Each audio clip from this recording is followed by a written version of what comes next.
Yamagabayada Nanige Nangu Yagara Turubu Yalagimawu Naragai Yalagia Yama Genai Clinton. In my language of the Gamilaroi people, I'd like to acknowledge traditional custodians of this wonderful place that we have the opportunity to meet on tonight and have these yarns on, being Yagara people and Turrbal people, and thank them for looking after this space since the beginning of time, and they'll sure be looking after it, all of us, well after all of us have left not just this building, but this plane. So my name is Clinton Schultz. Drop the doctor part. I'm not into formalities, to be honest. I'm constantly getting hagged by people. You worked for that. I'm like, well, I was kind of put in a position of opportunity that helped me to receive that across my lifespan, so where many other people's haven't been. Along with my beautiful wife there, Lozen, we founded SOBAH non-alcoholic craft beer, or SOBAH Beverages, back in 2017. It's been a roller coaster of a ride. I want to talk to you tonight more about how we do business rather than what we actually do. I want to try and use 15 minutes pretty much of this time to convince you that working in the oldest ways ever, particularly in business, are actually the best ways for us to move forward and work. We are the oldest business people on the planet. We've been practicing international trade longer, thousands of years longer than anybody else on this planet. We've been practicing sustainability longer than anybody else on this planet. So much so that we kept this place in the words of early explorers, a utopian environment up until 200 years ago. So nobody knows this business better than us as First Nations peoples, and it's about time people started listening to us and engaging with us. After I'd had a big night drinking, I was laying in the bed hungover. My boy rattled his little finger in my face and he just went, "Dad, can you stop drinking silly drink?" That was the last time I ever touched alcohol. So SOBAH came about as part of my ongoing live journey. We produce non-alcoholic craft beer to raise independent funds to work in the drug and alcohol and mental health space, particularly with at-risk youth. We're uniquely Australian. We're an Aboriginal owned and managed business, and all our products are infused with different native fruits, spices or botanicals. For us to all live on this planet, Aboriginal and Torres Strait Islander enterprises can be innovators and leaders by turning back and working our ways. So that's the argument I'm going to present tonight. And I showed that video because I've literally been going since 6:30 this morning and I am sick of the sound of my voice. So if I could take a minute off of that, that's great. So yes, we were first to market in this space. We are First Nations owned, First Nations managed. Done a whole bunch of firsts. And what's allowed us to do that is working the ways of my people, of our Gamilaroi law. For me, Diria Gamel, it's a law that's gone back since what we'd explain as Gabalubirui, before time itself, before the Big Bang. We understand that we are creatures and have the ability to stand here and breathe and be present here today because of all that history that has come before us. And we hold all of that history and all of that information in every single cell in our body. All we've got to do sometimes is look at, how do I unlock that? Where's the keys? So all the values that we hold as a business are driven from that perspective, the oldest ways of knowing and being on this planet. Our central value, our central mission, do less harm, do more good. Everything that I am as Gamilaroi is functioned around that. How do I continuously process and put into practice, how can I do less harm on this planet and how can I create more good? I have to acknowledge that being in a manufacturing business, I'm creating harm.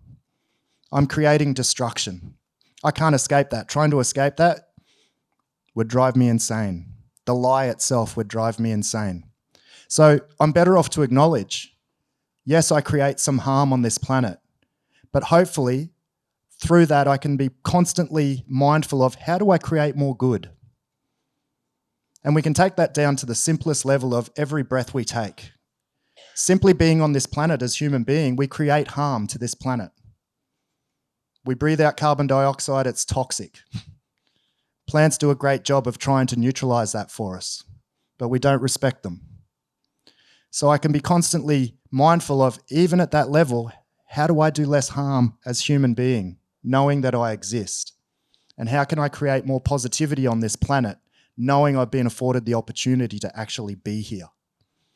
And it's not something that many of us take the time to consider. Definitely not on a daily basis. So some of the pillars of my Diriagamal, which I've written in English because it's easier to explain, are what drive us as a business and how we function, how we actually do business. First one of those is respect. But it's important that you understand this notion of respect from my ways, from our ways as Gamilaré. Respect is a positive energy form.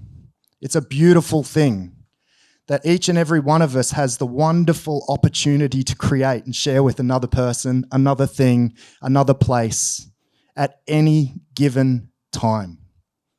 You don't need anything back. It's not something you should be trying to command and demand. You respect me and I'll respect you. Because that means nobody's going to step forward and do it. It's something you have the ability, the magic, all day, every day, to be able to create and share to others. What a wonderful place would we live in if we just stopped and processed respect from that perspective more often. Amazing.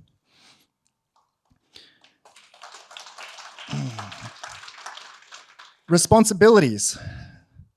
To understand responsibility, you have to know connection.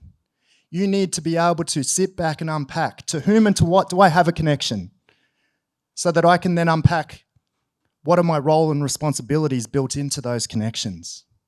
These are foundational to our ways of knowing and being as First Nations peoples.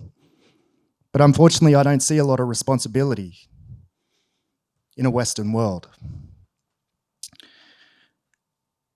Reciprocity. Understanding that whatever you put out there is passed on. And it will come back in some shape or form, but it won't necessarily be bimodal. I don't have to give you $10 and you give me $10 back. Maybe by me helping you, helping nature, helping this planet, helping my kids grow to the best beings that they can be. That will come back as a return for somebody else. And eventually it'll come back to me.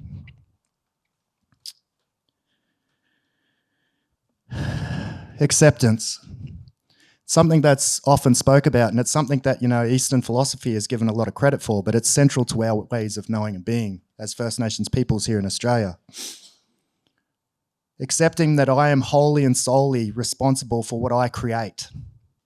I learn it through two notions, Burugu and Burugu Naili, what many of you might know as dreaming and dreamtime and dreaming. Burugu, my dream time, is about having an awareness and understanding of that for everywhere and for every when of creation. Past, present, future, multidimensional, everywhere. Every when. Burugu Naili, my dreaming. Having an understanding, acknowledgement and acceptance of my position in that for everywhere and for every when of creation. I actively have to think about and consider in every action I take, every thought I have, every word I speak, what is it that I'm choosing to create? I didn't do that very well as a younger person. I didn't do that till all my ancestors came flooding into my head when my 6-year-old boy, he's now 14, shook his finger in my face and said, "Dad, can you stop drinking silly drink?" And I had to go, "Yeah, boy, I can." Because a better world for him is what's more important for me. So sometimes we've got to find things that are bigger than ourselves to bring around purpose. And I found that in my children. Connectedness. We're very fortunate as First Nations peoples that we get to grow up in a country where we have connection. That's been damaged for many people because of things of our past, but it's never lost. Sometimes we just have to look at how do we find it and rebuild it, reconnect it again. Very much my way, my life. A lot of that was not present for me as a younger person. And I got very lost and I had to come back to those connections, the things that had always kept us strong and deadly throughout 100,000 years of living and can continue to do that for all of us moving forward. And paramount to everything is truth, but understanding that truth is a position of what you've had the opportunity to learn and know. So we've literally got 8 billion versions of truth on this planet, and that's just the ones existing now. That's not all the ones that have been and all the ones to come. How many of those positions of truth do we take the opportunity to listen to, particularly when we're doing business? We look at metrics, we look at KPIs, we look at outputs. But are we looking at the truths of the way that people are having to live their lives due to the damage that we inherently create through doing business? And take ownership and responsibility through understanding the connectedness that we share with each other and with place, and then take the ownership and responsibility to put in the effort to bring around change. And integrity is, in its most simplest form, with a positive purpose. Are we processing constantly, why am I doing what I'm doing? Why am I doing what I am doing? And is there a positive purpose behind that? Or is this just for self-fulfillment and gain? The more of us who are choosing to do for other and place across time in a positive way, again, what a wonderful world we live in.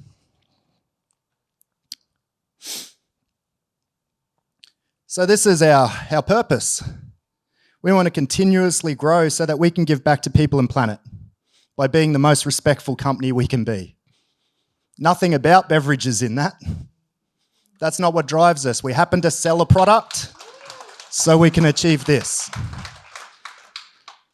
And hearing the yarn that was just on was great for me, because I've been trying to figure out, how do I quantify this for investors? Because trying to explain this stuff that I speak about is very difficult to people who are very fixed on what is my return, more often than not.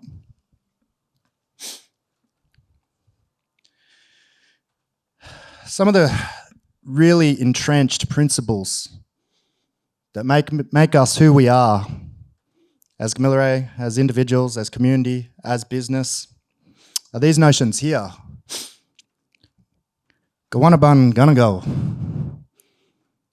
Having a real understanding of the interconnectedness that exists between us as human being and all the elements around us.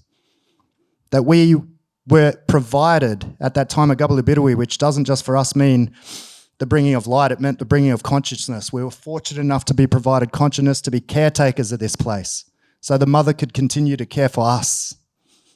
There's a reciprocal relationship, responsibility built into that we're all born with, but many of us deny.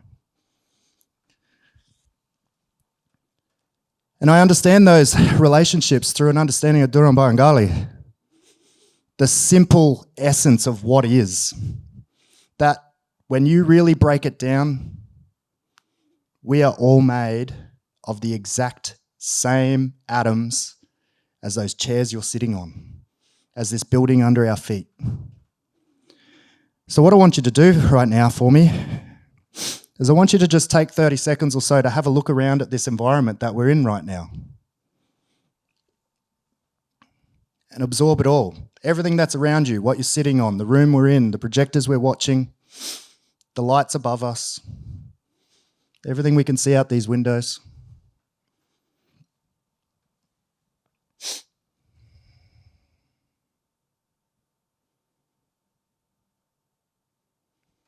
And when you've taken all that in, I want you to close your eyes. And I want you to imagine yourself as part of all that. You are connected to all of that. Everything that you just absorbed through sensory observation, you are a part of. We are not disconnected. We don't exist as individual. We're a part of something much bigger, which is a beautiful, beautiful thing. I want you to consider how you belong to what you're experiencing right now.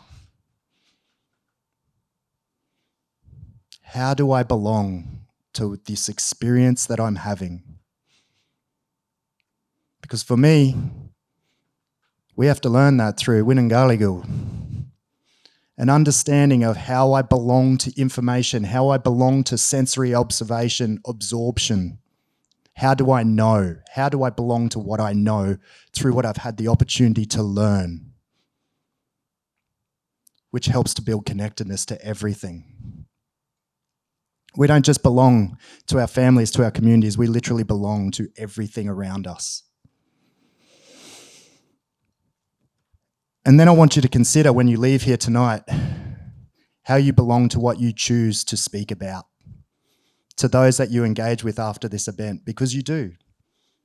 We all have the ability to be change makers, to make a positive difference in this world. Gawaligu. How do I belong to what I create through speech? An understanding of the relationship that simply exists in the words that come out of your mouth and how you present them to others.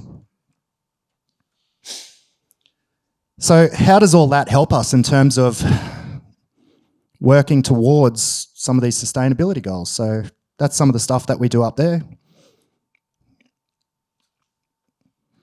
We're involved in community welfare, employee welfare. We do some funky things in terms of employee welfare. Employee welfare comes first for me because my business is nothing without healthy employees. They don't just get sick days, they get well days. They get paid days off to go and volunteer for other organisations that they're passionate about. And their role is to come back and teach me about that, because as their boss, as their employer, I should be passionate, I should be knowledgeable about what matters to them as much as they should be about what matters to me, being this business. Otherwise, there's a lack of reciprocity.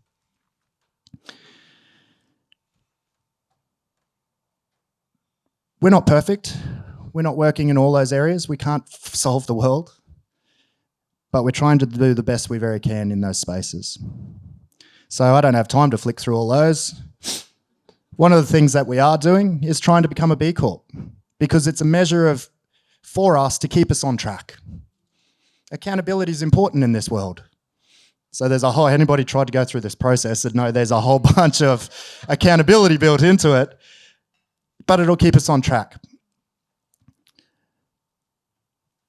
Now, one of the things that we're really passionate about is looking after rainforests and looking after our natural environment. Obviously, one of the sustainable goals, or matches into many of them actually. Now, this month, we're working really hard with a charity called Half Cut. And what they do and what we helped them to do within that partnership is we actually buy back pockets of the Daintree rainforest and gift it back to Kukuyalanji, the traditional owners of that country.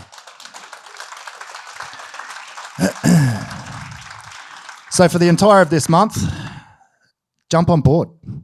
So if you want to think about what can I do when I leave here tonight, jump on board this challenge. Buy a carton of SOBAH, and you know that $2.50 from that carton is going directly to buying back a square metre of Daintree forest. And all those dollars count when we put them together. So none of us as individuals can do much, but when we work collectively, our ways, man, we can make a magnificent change to this world. Governor Indu, thank you.